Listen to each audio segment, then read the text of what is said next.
So today I'm answering a question from a viewer who wants to know, Elliott, how have things been unfolding since you published your video 6 weeks ago about potentially losing your home? So if you remember, I made a video titled When You Lose What You Love, which about 6 weeks ago when I came back to YouTube, I published.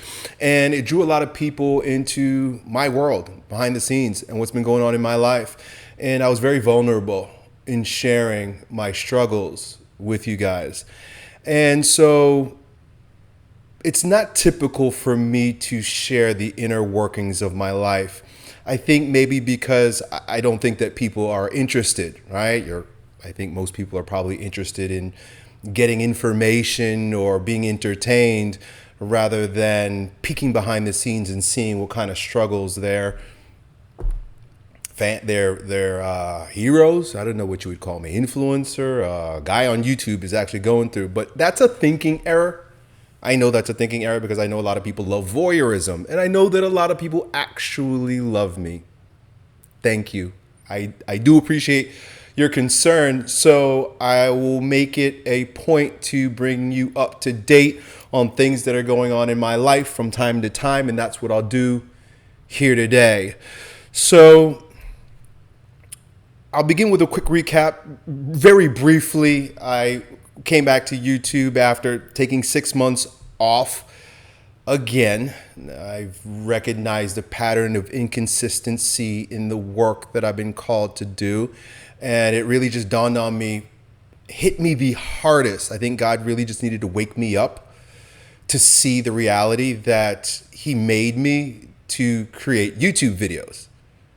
And as crazy as that sounds as a purpose, right? At least for me, being Gen X and not growing up with YouTube, it was very hard for me to accept that this is my calling in life. You know, it made sense when I had a gym and I was running camps and I was doing the, face-to-face work, group work that we were doing. But as I moved out here to the ranch and I'm living sort of separated from society, at least the city that I grew up in, a lot of those business ventures started to fade away.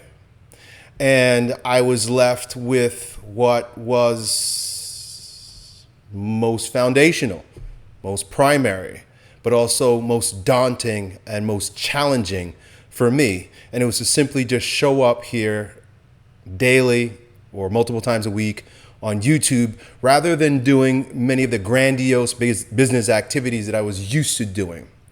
And it short has a little bit to do with my ADHD, as you may call it, but my tendency to take on lots of big projects, my tendency to be grandiose in my ideas and my dreams, and then relentless in my pursuit of it. And it burnt me out. I think that's what God was trying to show me.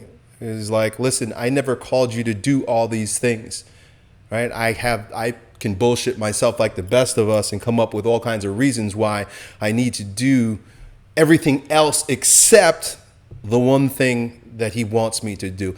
And I relate this to you because oftentimes, guys, the one thing that will sustain you is the one thing that God calls from you, and it's the one thing that we will often overlook or resist. And I think that's really the case with me. It has been resistance to showing up and doing the work like a real professional here on YouTube and making these videos. Anyway, it took me multiple failures over the past 3 years to see that that is the case. And when I hit rock bottom, I let go of all business activity.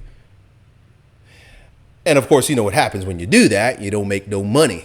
And when you don't make no money, you can't pay your bills. When you can't pay your bills, you lose your home. But I was resigned to that. I was abandoned to that. And that's what I want to talk to you guys about right now. I want to talk to you about what has sustained me for the past 12 months in the face of financial struggle and this pursuit, I guess you could say, or this revealing of what is divine, what is God's will, what is God's action, and what is mine.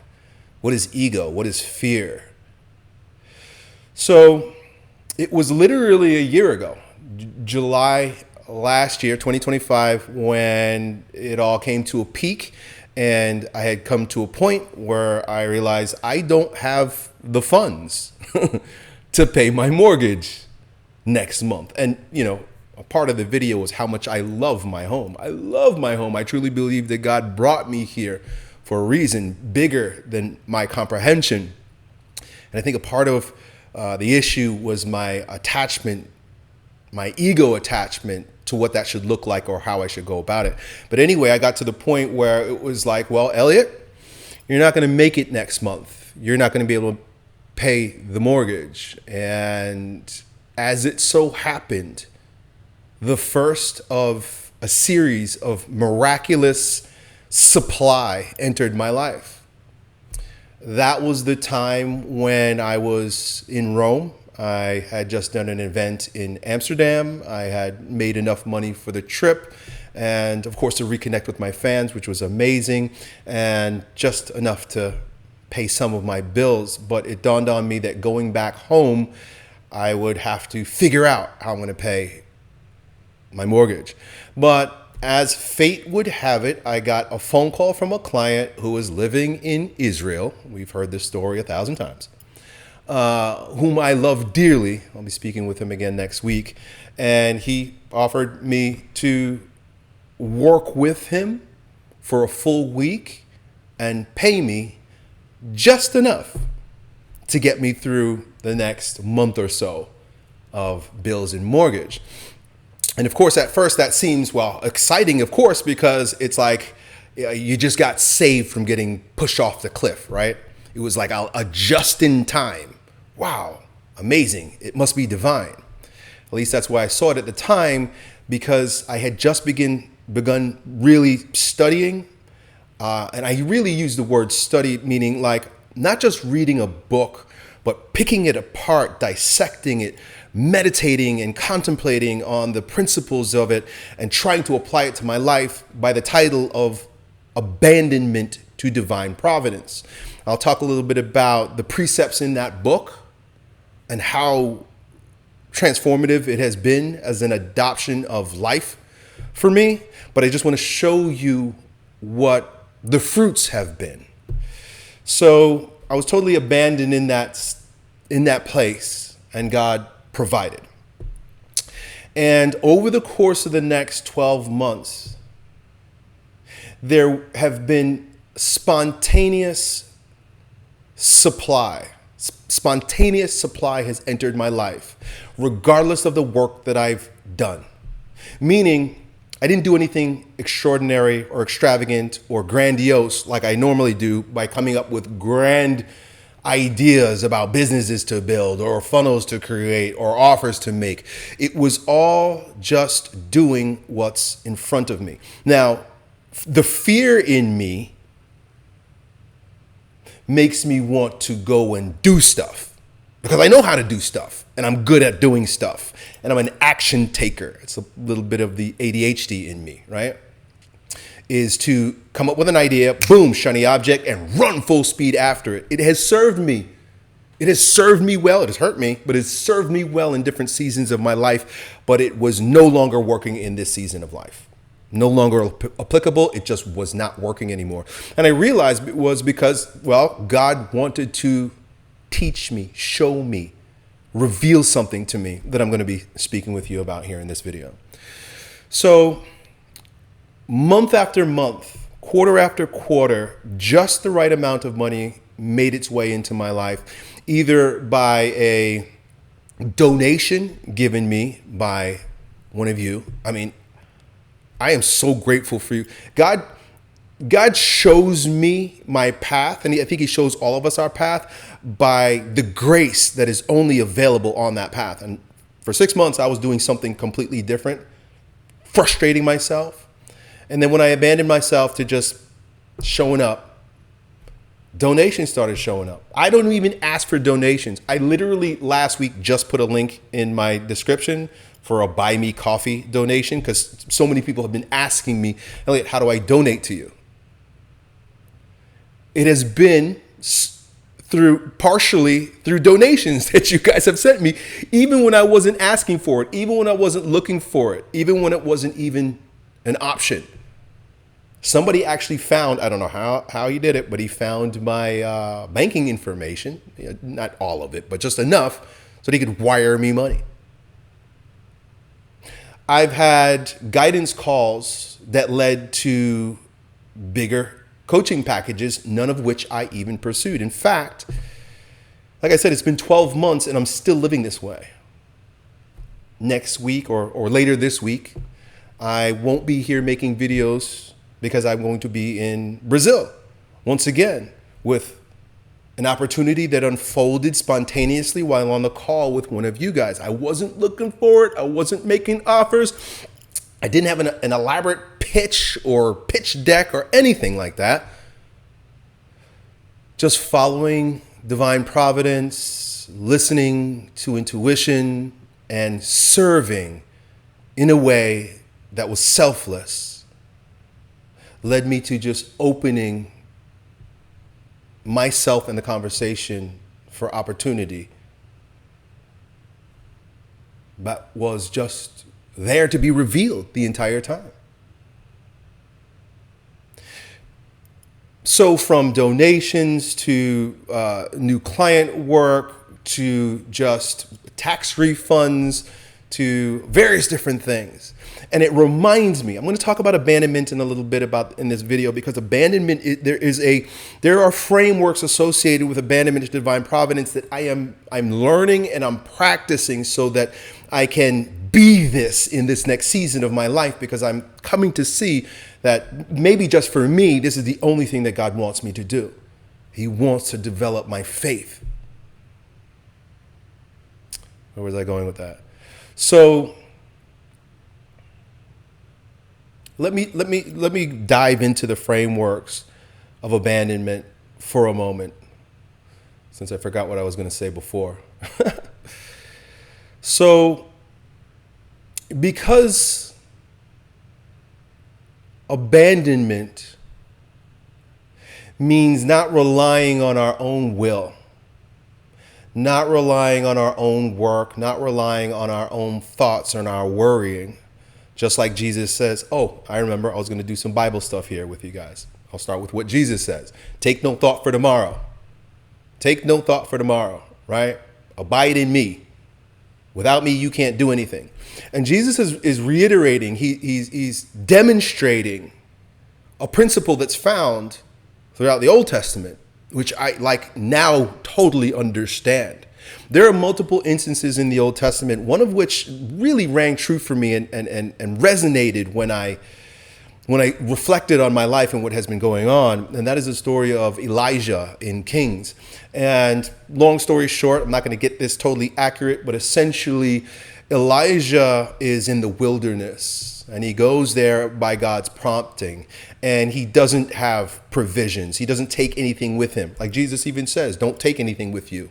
Don't think before you go and take these journeys. Well, this is exactly what Elijah did.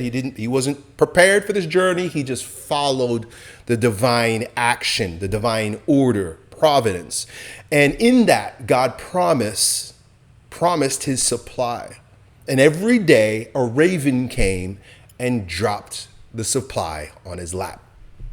Totally abandoned to what that bird was going to do, or more accurately, what God was going to do through that bird to give him just the amount of food that he needs in order to get through the day so that he can fulfill God's providence, or that he could abandon himself to God's providence and allow God to do his magic through him. We see this also with the children of Israel in the desert. God provides for them, not like he did when they were in Egypt with the flesh pots, right? And like the nice food, and like you can count on the fact that there is supply because there are storehouses and we can get it, and it's actually very pleasurable, and we can indulge in the pleasure of eating these things. They're out in the fucking desert. They're in a desert. And in the desert, God fulfills his promise of supply by raining manna from the sky. And he gives them some advice. He says, every day I will provide for you, but do not store up this manna for tomorrow. I don't know exactly what manna is, but it was something that was edible, that was nutritious enough to keep them healthy and to keep them living. And the only thing with it is that it would spoil the next day. So you couldn't keep it. All they could do is just wait. All they could do is abandon themselves to divine providence. We see this constantly through the Bible. We see that, and this is the author of the Abandonment to Divine Providence was a Jesuit priest and a rector of a rectory where there were nuns. So he taught from this biblical worldview. So we listen to these stories, right, of Jesus feeding the 5,000 with nothing but I think it was like 5 loaves of bread and like 2 fish, something like that. We hear Jesus remind us that the birds are taken care of and God actually loves you more than the birds. Right? He doesn't say that exactly, but he's like, look, how much more important are you to the fulfillment of the divine plan than this bird? But yet the bird don't worry and the bird gets what he wants. Constantly through the Gospels in the Old Testament, we find that God provides. We also see that God takes away because we hear it in Job. Job is probably the greatest story of how this whole thing unfolds, because if you just think that you're going to get and you're not going to give, you think you're going to get all the good and none of the bad, you're going to struggle. Job understood. And there was one line in the book of Job where he says, man, God giveth, God taketh away. Blessed be the name of the Lord. He blesses the Lord in what God takes away as well. Because if you know the story of Job, Job had it all together. He had everything going for him. And then it all fell apart. But then in that falling apart, God restored him to greatness for his glory, and his life was even better than before. And I'm not hanging my hat on the hopes of that happening for me, but I see it as a biblical theme. I see it as a theme of life. That the more that we can let go in faith, the more God can shape us in his ways. Because the more, as Jesus Christ says, the more that we worship what we see, he calls it mammon, the more that we worship the material world, the more that we put power in our ability, put power in. So, for example, my clients that God used as conduits for his grace, the more I would pay attention to that client or the mechanics by which the client came and how I can manipulate circumstances to get what I want, the more I'm worshiping the God of this world. The more I'm worshiping that which has no real power. Because there is only one power. There is only one animating force. I don't care if you want to call him God, the God of the Bible. This is the paradigm I choose to adopt. I give myself over to it fully because it's resourceful to me. But any name for divine providence, if you want to call it the universe, and that sits more peacefully with you, that's fine, because it is beyond names.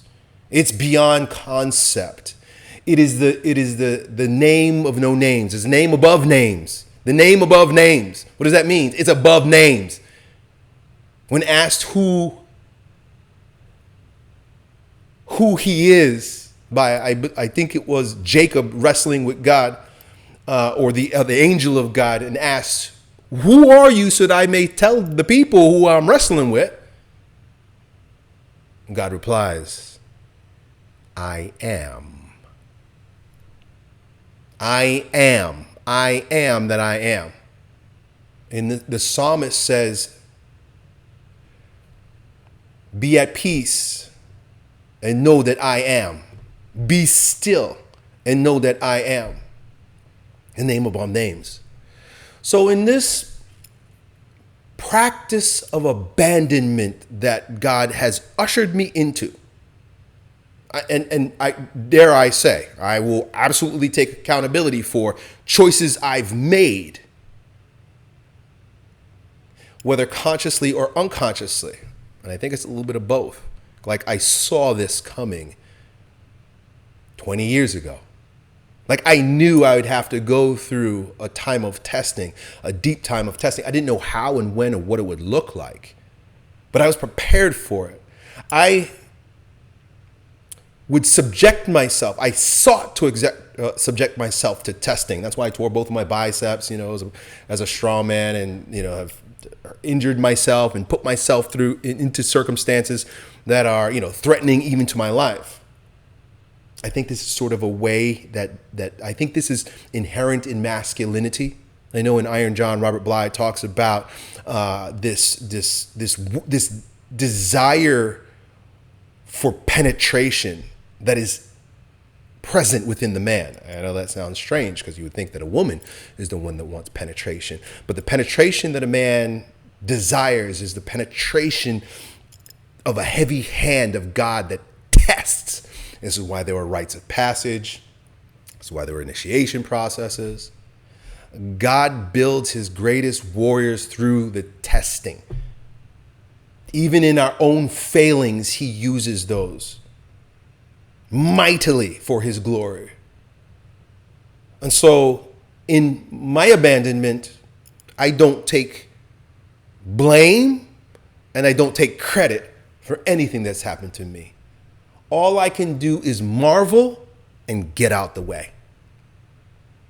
And that's my practice every day, is to marvel at God's glory with curiosity and awe, and to get the hell out the way, because all I can do is make a mess with my preferences, with my hopes, with my fears, with my dreams, with my conceptions, with my ideas, with my judgments.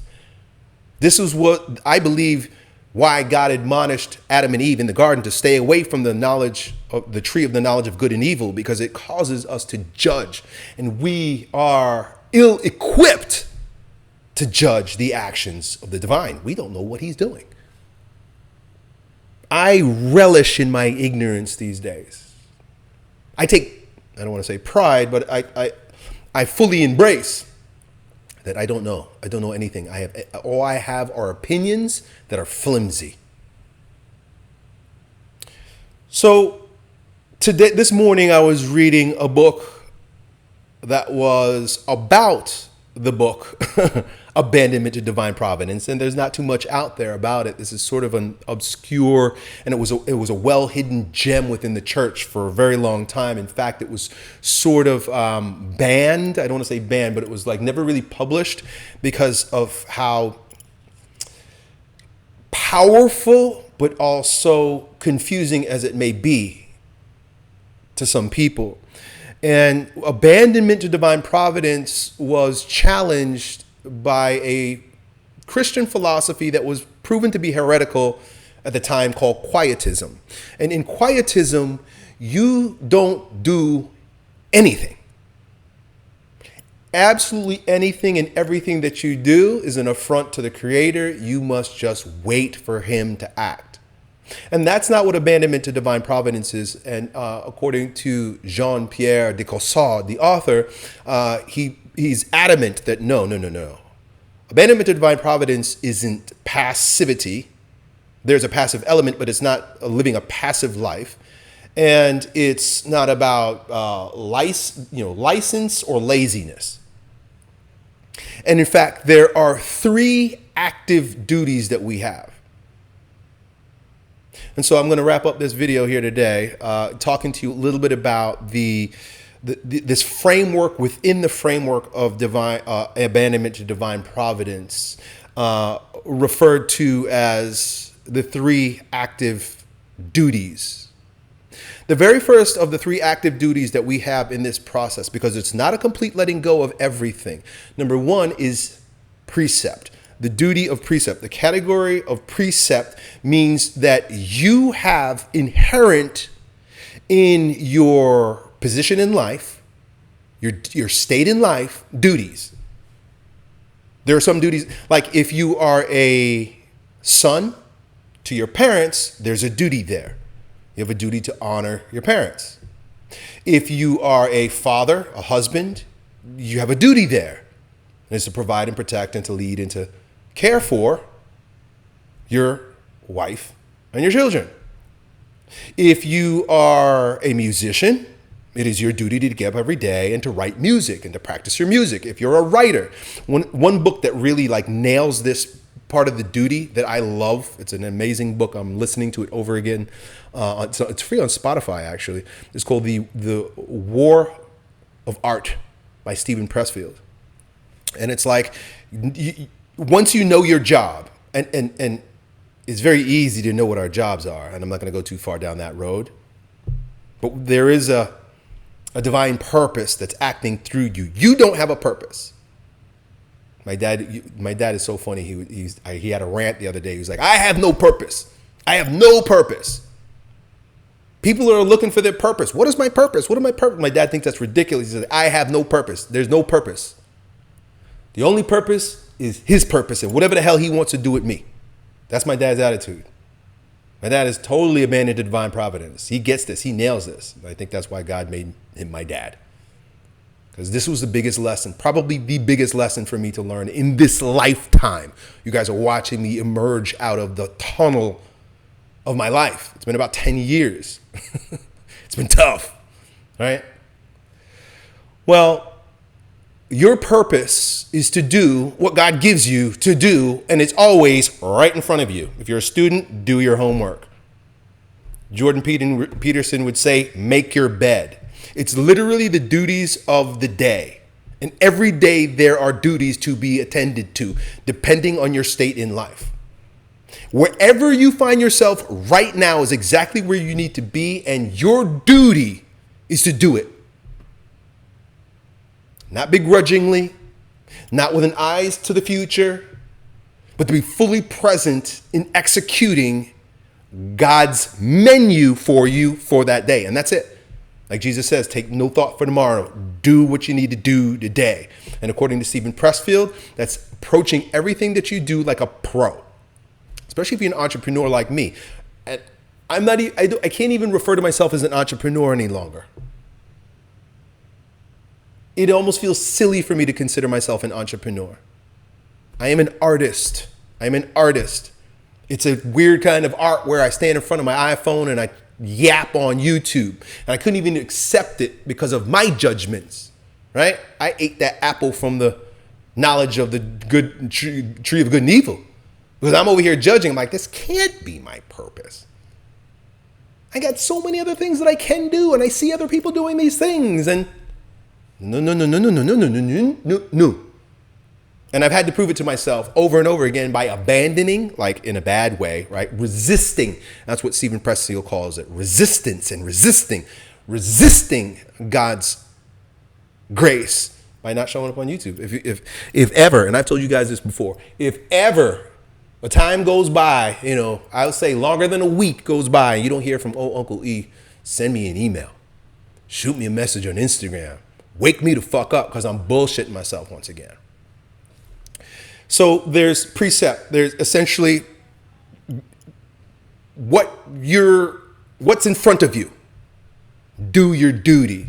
And a part of the duty is, if you are a Christian, particularly a Catholic, is to stay in the sacraments. Because that will keep you free from sin, right?